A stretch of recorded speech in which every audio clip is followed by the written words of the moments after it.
Tonight, in a primetime exclusive, I sit down with Rudy Giuliani to ask what happened to America's favorite mayor. You're under indictment right now, accused of fraud, forgery, election tampering. There isn't a single thing I've done that I can't explain. Why have you been disbarred in New York? You don't filter yourself sometimes. I'm a frustrated actor. Well, you better have your mask on tonight. How can you have the biggest impact on America going forward?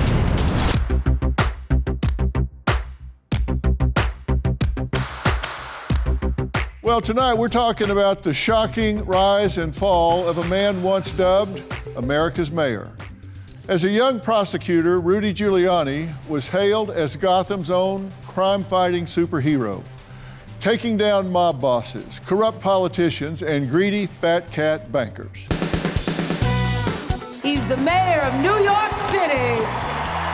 Ladies and gentlemen, Rudy Giuliani.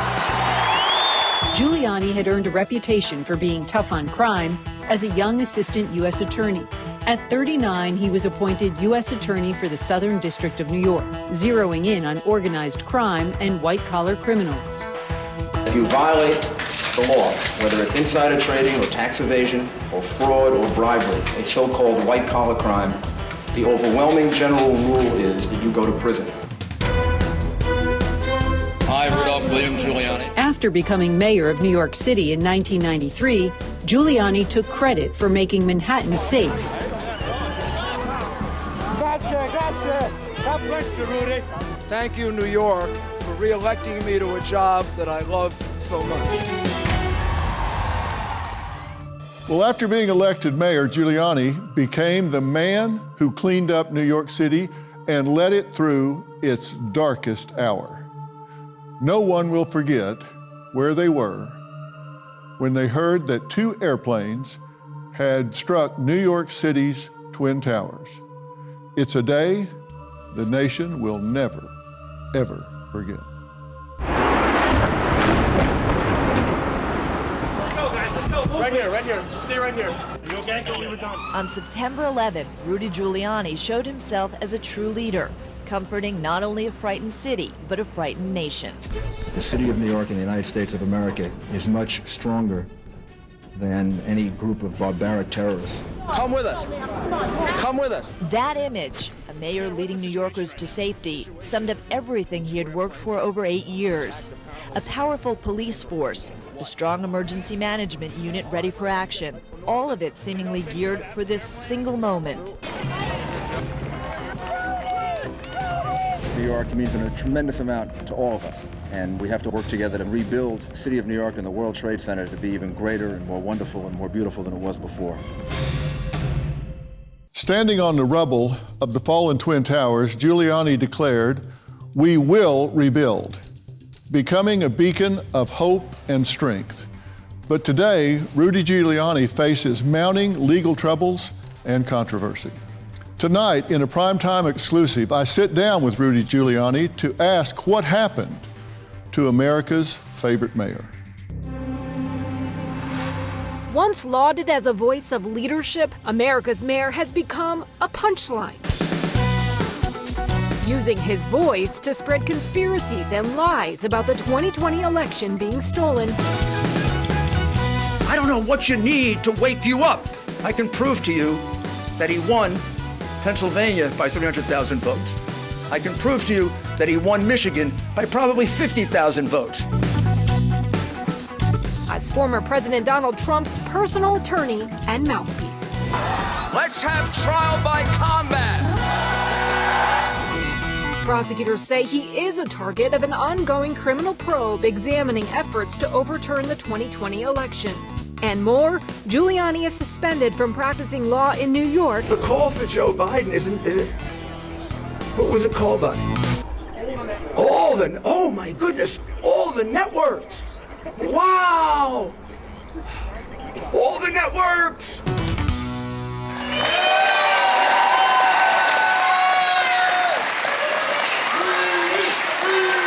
How are you, sir? It's a great pleasure. Good to meet you. So honored to meet you. I must say. Have a seat. Yeah, apparently so. So thank you so much for being here. Oh, I can't tell you how much I appreciate it. Well, I've enjoyed your shows forever, particularly now, and big admirer.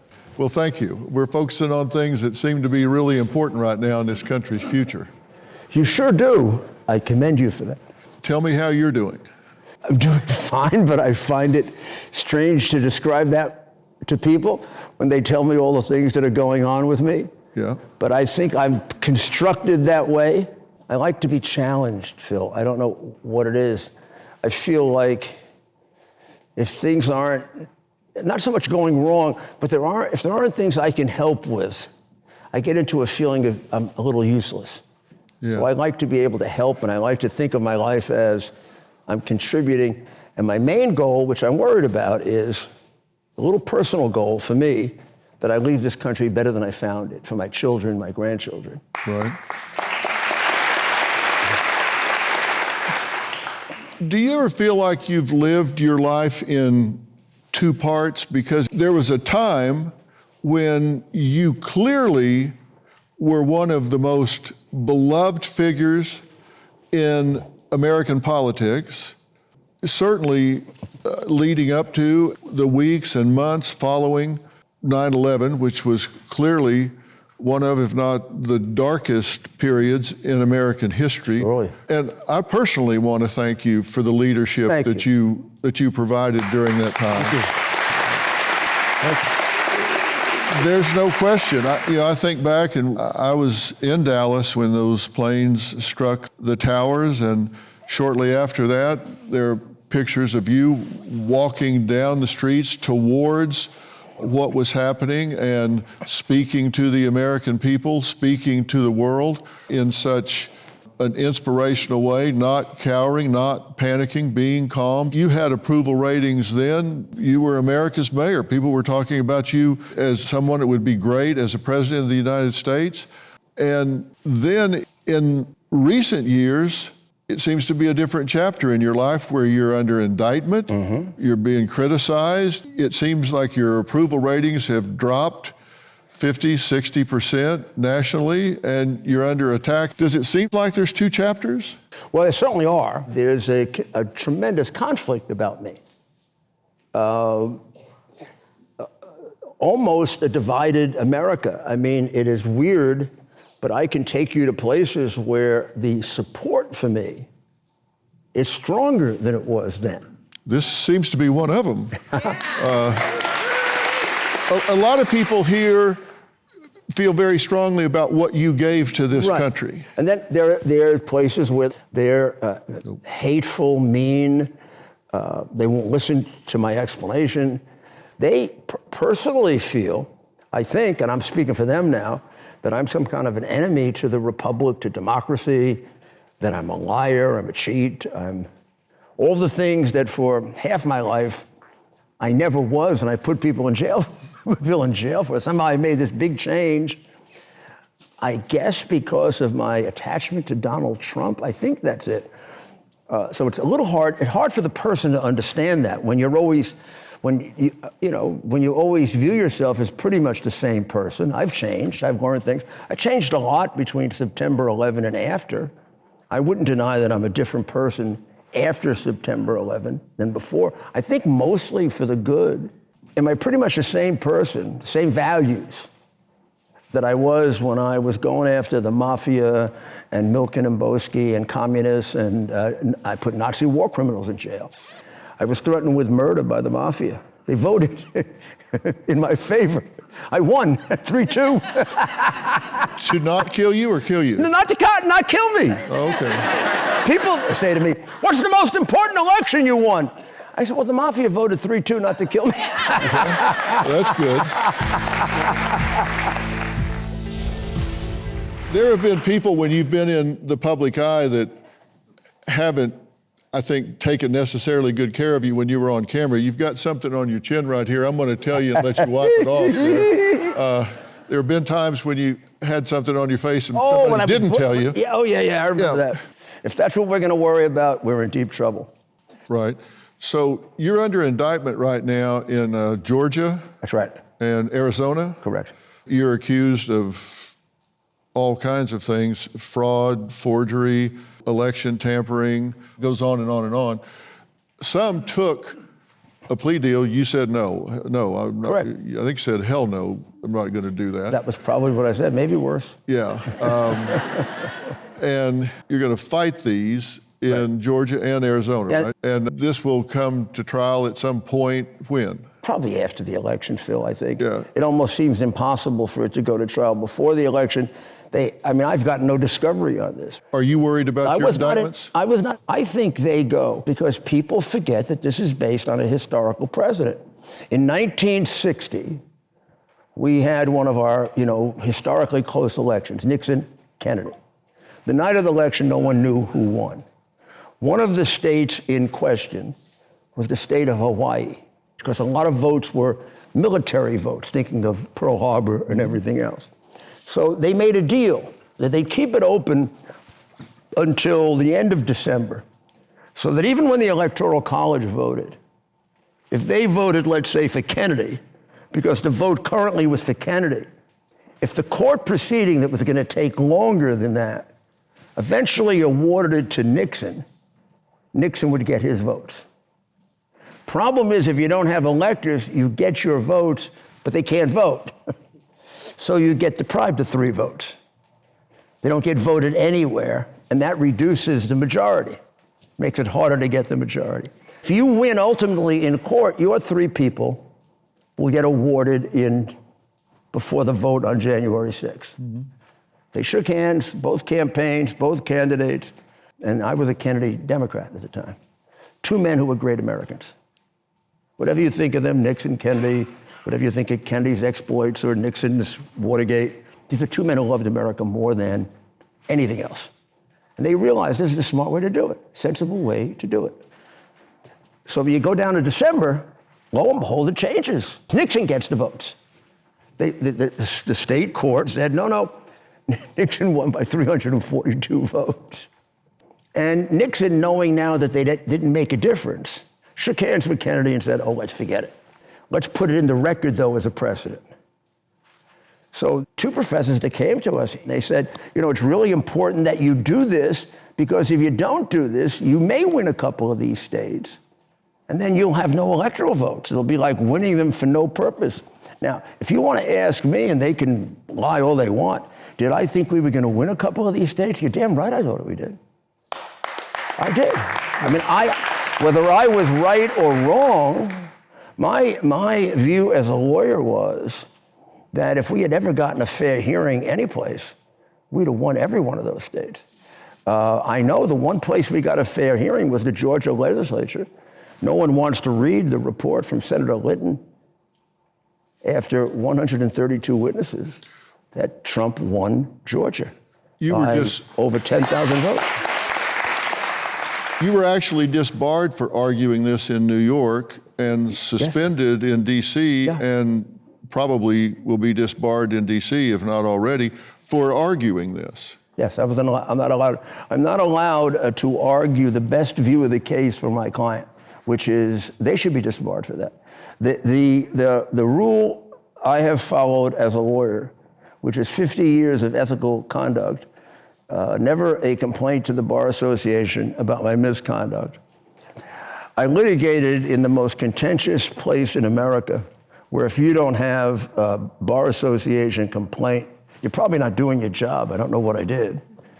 And I prosecuted, I would say, and you can dispute me if you want, I prosecuted the worst criminals of the 20th century.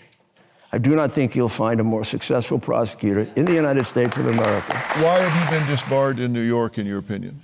Because Joe Biden and his family particularly and unusually despise me. Why?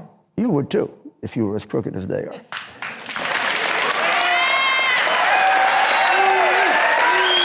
For years, I told you, I met Joe in 1981. He was introduced to me by my chief of staff as, you got to go over and meet him. He's the ranking Democrat on the Senate committee. Your job as Associate Attorney General is to get 170 U.S. attorneys and U.S. marshals nominated and approved by the Senate in 1 year. He's the kind of guy you can swing over. He's bipartisan. And Jeff said, I always liked him. We had a good relationship. One thing to warn you about. You can't believe how dumb this guy is. Nicest guy, dumb as hell. But he's the nicest guy, great jokes. But you are going to come away with a lot of meetings with him saying, how can somebody be that stupid? I know it's a joke, it's not meant to be. All of what I just told you is absolutely true. So I always thought of him as a chameleon. You know, not evil, but he'll do anything to party. If the party puts in front of him, say that Star Wars is terrible, which turns out, of course, to be the savior of Israel. That's Iron Dome. Joe Biden was the biggest opponent of Star Wars. That's probably one of the dumbest things to have opposed. I once sat down and tried to explain to him, because I liked him. We would go to have drinks together, eat together. I would say to him, Joe, if an airplane can hit a missile in the sky and take it out, it can do that, right? Yes. And sometimes a missile can hit an airplane in the sky. Right. Why does that happen? Because one is faster than the other. I said, well, suppose we're just so much damn smarter than the Russians that we can always produce missiles that are faster than their planes. Could we take them down? Yes. He said, but that's not what it is. It's Star Wars. I said, no, that's a movie. This is what actually happens. I don't know if he was being stupid or he was being political. He refused to acknowledge it. But of course, that's what it is. It's a question of superior design, staying ahead of your enemy. But he never understood it. And let me ask you about this. You said 50 years of practicing ethically and bringing down some of the worst criminals in our country's history. And there's no question about that. You were the first one to use the RICO Act against the mafia. Some of these guys wound up getting 100 years in prison. Right. That's what I mean about, like, there's two people sitting here. But in 1987, you also had prosecutors that went in and arrested and perp-walked 3 traders on Wall Street, Wigton, Tabor, and Freeman. One of them, you actually put in cuffs and walked off the trading floor. And these guys, 2 of the 3, never had any charges filed against them. But yet it ruined their lives.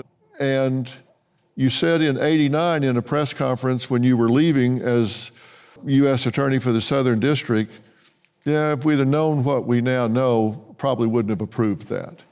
Was that a publicity stunt? Was it an overreach? Were these overzealous young prosecutors? How did that happen? Yeah, it's a little of all those things. It was, one, it was not an order to handcuff him. No one planned out in advance handcuffing. When the FBI and the Postal Service people got there, in the case of Mr. Wigton, he refused to leave. Said, come back after the trading day. Federal agents aren't that nice. When you say come back after the trading day, they're going to assume you're going to change documents. So they put him in cuffs and walk them out. The second guy got equally nasty with them, and they did that. The third guy, they didn't walk out. So it wasn't as planned as the next day. The newspapers loved the story and made it into a story that it was orchestrated by me. It wasn't orchestrated, it was happenstance. Did it have a good effect in a strange but somewhat unfair way? Yes. It scared the living daylights out of the Wall Street crooks. Now you say, well, were they Wall Street crooks? One of them went to jail for a deal of time. The other 2 weren't as seriously implicated, but they did cooperate. And they didn't get out because they were men of the year. They testified. A lot of people were never charged and testified for the government. Was that prosecutorial abuse? Was it an overreach? The putting of the handcuffs on was. They shouldn't have had the handcuffs on. To this day, I don't think it should have been done. And I do think, but I can't be 100% sure, that if they called me, I would have told them no.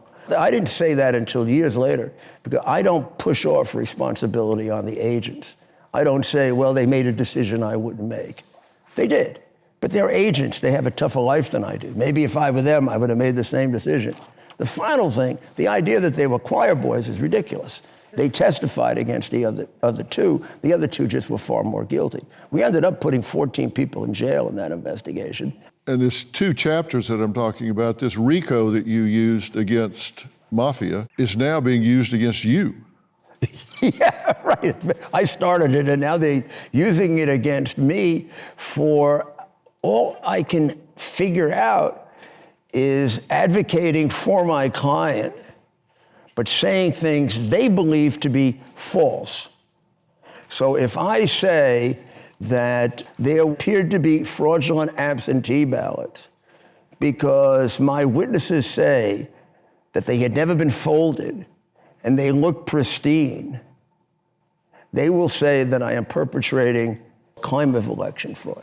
But that's what I was told. Well, they're doing this under Rule 11, right? You, as an officer of the court, you can't make a filing. You can't sign I can't make a filing that says no one has found me violated Rule 11. No one has found that. But they've disbarred you because they say you're making claims that aren't warranted by existing law or evidence. That's an issue on appeal. No one at the trial, the judge, my adversaries, at the conclusion of the trial, no one found I did anything ethical. No one, I've not been held guilty of violating. Well, they didn't disbar you for being ethical. They disbarred me on a separate proceeding brought by a political operative who had nothing to do with the trial, claiming I did all these things, and they refused to allow me to let in most of my evidence. For example, the judge refused to consider the fact that I have 12 hours of tape from Atlanta, 4 different perspectives of what went on in that hall in which I say thousands of votes were stolen. Lo and behold, when we get ready to go to trial, I realized that they had given me tapes with 3 hours missing. Not only are they giving me tapes with 3 hours missing, they had re-engineered them so the tapes looked like they were continuous. I proved that. I had the witnesses ready to prove it. And the judge, who was a product of the crooked Democratic political machine, refused to allow that tape in evidence. That tape would have conclusively proven that the very, very famous Secretary of State in Georgia, Ratzenberg, had produced an altered tape and that the prosecutor had offered it. It gets worse than that. The hours that were altered were the hours in which the alleged misconduct took place. So they're gone, bye-bye. The reason is the pictures would have demonstrated the multiple counting of ballots, the fact that people were thrown out so they couldn't see what happened, the fact that Biden got 200,000 votes at one period of time and Trump got about 80, which is impossible. The fact that the ballots were like this. That cannot be an absentee ballot. An absentee ballot, to be valid, has to be folded, cannot be signed, has to be in an envelope that is signed, in another envelope that's signed. Reason for that is you shouldn't be able to connect the final vote with a person because your vote is anonymous. All of those envelopes that you're talking about, you know how many are missing? From a state that should have been really careful if it were so interested in being as honest as Kemp and Ratzenberger say, 375,000 are missing. Just about the number that we estimated was the number that was fraudulent. So what the Bar Association did was, they haven't found a single lawyer involved in a single case with me that said I did a single unethical thing. All the allegations come from outside Democratic advocates, many of whom are paid for huge amounts of money. The women who obtained the $145,000 judgment against me have paid about $4 or $5 million in legal. $145 million. $145 million judgment, which is a ridiculous judgment. There's no way they had $145 million worth of damages. It's completely absurd. The lawyer representing them is Hunter Biden's classmate. How did they get the judgment? They got the judgment by going before a judge named Beryl Howell. They picked the judge. Beryl Howell was the most bloodthirsty judge in the District of Columbia. Did you make admissions against interest in that case? I did not. She concluded that my failure to discovery showed that I was guilty, which is absurd. The reason I couldn't make discovery is the FBI had seized most of my material, and she would not allow that as an excuse. She should never have gotten the case. Case took place in Georgia, not Washington. Are you there because it was fixed. Are you going to represent yourself? No, I'm being represented by Ken Caruso, who was my junior partner, my assistant U.S. attorney, who I trained, and is better than me. He's better than you. Well, I trained him. Yeah. Well, you've had some pretty wild interviews, would you agree? Where you certainly speak out in an unfiltered sort of way. Yeah, I think it's called telling the truth. You don't filter yourself sometimes. Okay, well, I'm not saying you should, I'm just saying you don't. Just give me an example I can tell you. Okay, well, let's take a look at some of those. She said, you did a wonderful job on September 11. And therefore, I'm making you an honorary knight, commander of the Royal something or other. I turned down a knighthood because if you took a knighthood, you had to lose your citizenship. I know Prince Andrew is very questionable now. I never went out with him. Ever. Never had a drink with him. Never was with a woman or a young girl with him. Ever. People said you were mocking the Queen with an English accent. Oh, gee. I'm sorry, Queen. I like the Queen. Unfortunately, I'm a frustrated actor. And I do imitations. Like, I imitate some of the dictatorial Democratic governors. You know, things like, well, you better not have you better have your mask on tonight. If you don't, you have your COVID card? Let me see your COVID card. You no move without your COVID card. You know, like the red Chinese loving governor of Minnesota who's been in China 30 times. I can't do a Chinese accent as well, but for him, I should do one. He's been in China more than Minnesota. Well, and he thinks it's nice. He thinks China's nice. He also says things like, one man's communism is another man's neighborliness, except neighborliness never killed 200 million people. Socialism, I think is what he said, killed over 200 million people. Now, you can be a naive and think socialism is just another economic system, blah, blah, blah. But if you've been to China 30 times and you ain't figured out the difference between socialism and humane, decent human policy, there's something really wrong with you. Deeply wrong with you. And don't put somebody like that within 1,000 miles of having control over you, your lives, or your children's, because they're going to belong to the Chinese when they're finished. All right, well, let's take a look at this one, let you explain what's going on here. I'll just let you put this in context.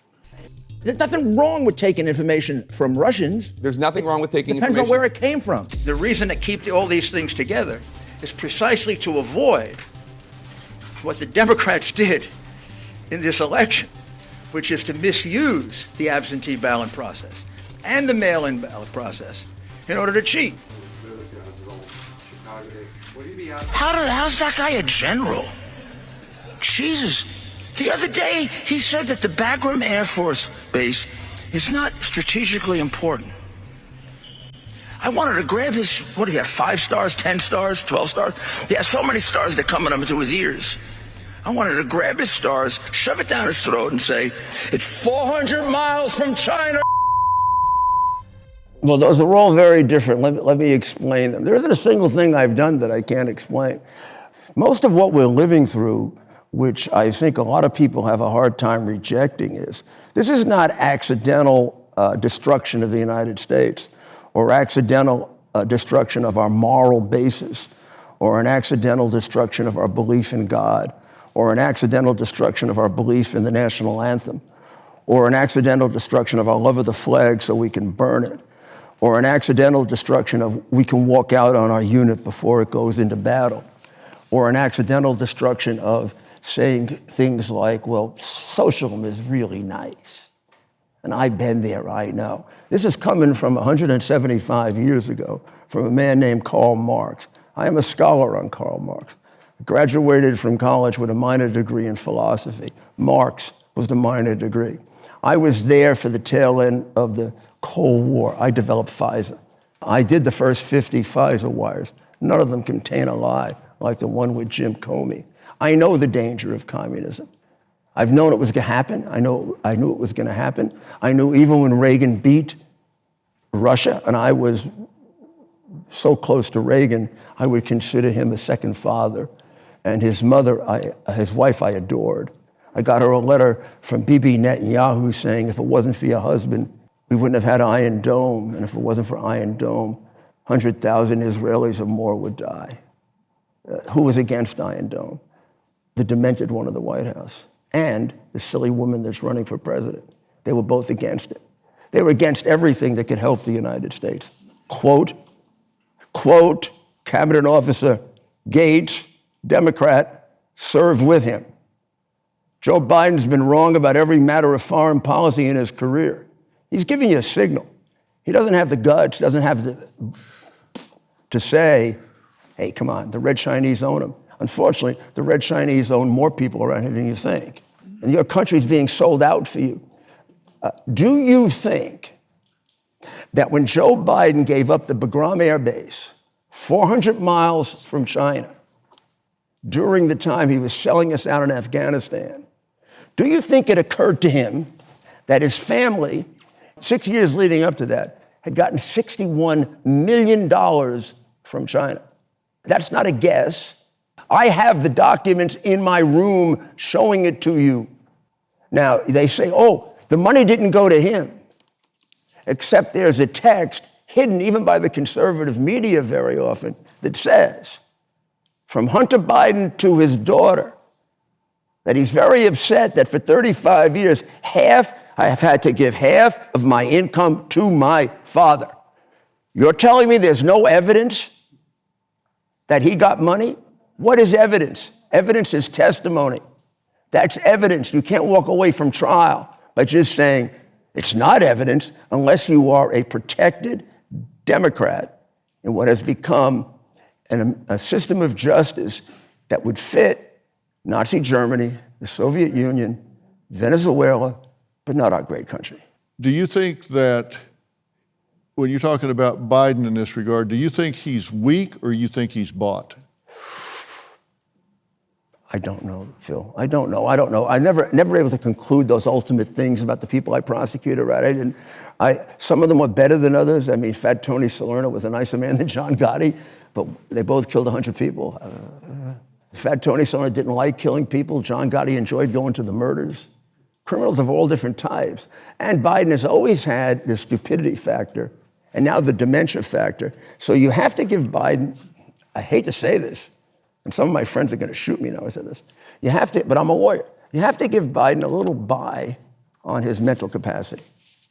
Biden would be, right now, up until a couple of years ago, I've always said, I'll go prosecute. I offered Trump to prosecute Hillary. He didn't want to do it. He didn't think it was, this is why it gets me so angry when they say he's against democracy, Biden's against democracy. And Harris, he's not. He had a chance to do it. I'd have done it for him. I'd have prosecuted Hillary in a minute. It'd have been the greatest honor of my life to put that miserable crook in jail. I mean, I believe in justice. I don't dislike people. I feel sorry for some of the people I put in jail. But I believe in justice. And I also believe all the garbage we're talking about, there's only one way we end this. You put the bad guys in jail. You put the bad guys in jail, the bad guys get scared, and they stop for a while. I want to look at a map and get your opinion about this. This is where China has been allowed to purchase farmland, ranch land around our strategic military installations in the United States. And to me, this is really disturbing. We certainly could not go to China and purchase land around the Chinese military 100%, Phil. But we've got China purchasing land around Camp Pendleton, around Hill Air Force Base, around Fort Liberty, the Naval Air Station. They're setting up wind farms around some of these places where there's no wind, there's no propellers on the towers. There are listening devices, not propellers. How are we so asleep that we're allowing China to purchase land around all these military installations? How is this happening? It's happening because China has with a number of different strategies, some of which conflict with each other, has brainwashed us. So you can take aggressive strategy or very, very soft strategy. The Chinese were always much better at infiltration than the Russians. I'm going back to the 40s and the 50s. The Russians got all the attention for it. The Chinese got a major break when Kissinger and Nixon, I'm not criticizing it, because at the time, you had to make a decision. We got to separate China and Russia if we're going to win the Cold War. We can't fight both of them. So they decided, incorrectly, but I would not say unfair to them, because I might have decided the same thing with the facts they had. They decided China is not as dangerous as Russia, because Russia had more arms, and China's real poor. How far can they go with all that poverty? So let's go with China. Let's become friends with China. Let's utilize the 2,000-year anger and hatred between China and Russia. And we went with China, and we got fooled. We went too far. Was the initial decision correct? You're darn right. Do Nixon and Kissinger deserve, I don't know, the kind of awards that Arafat got? Yeah. As the years went by, China being a bad country became clearer and clearer and clearer and clearer and clearer and clearer. I agreed with them at the beginning. I can't tell you when I broke away. Probably Tiananmen. And this was always my area of great interest. Cold War, China, Russia. Paid more attention to that than all the things you've known me for. I wanted to be Secretary of State. That was my real goal as president. I think I know more about foreign countries than any of them, but I'm just an egotist. And then from Tiananmen Square on, it's been killing girl babies, wiping out the Uyghurs. They do a pretty damn good job of not calling it genocide, but wiping out Christians. They'll wipe out any Muslims that they can't make a deal with. They hate Muslims, they hate Christians, they hate Jews, they hate anybody with a religion. Mao Zedong, who's really the architect of their China, is even more understands the danger of religion even more than the Russians did.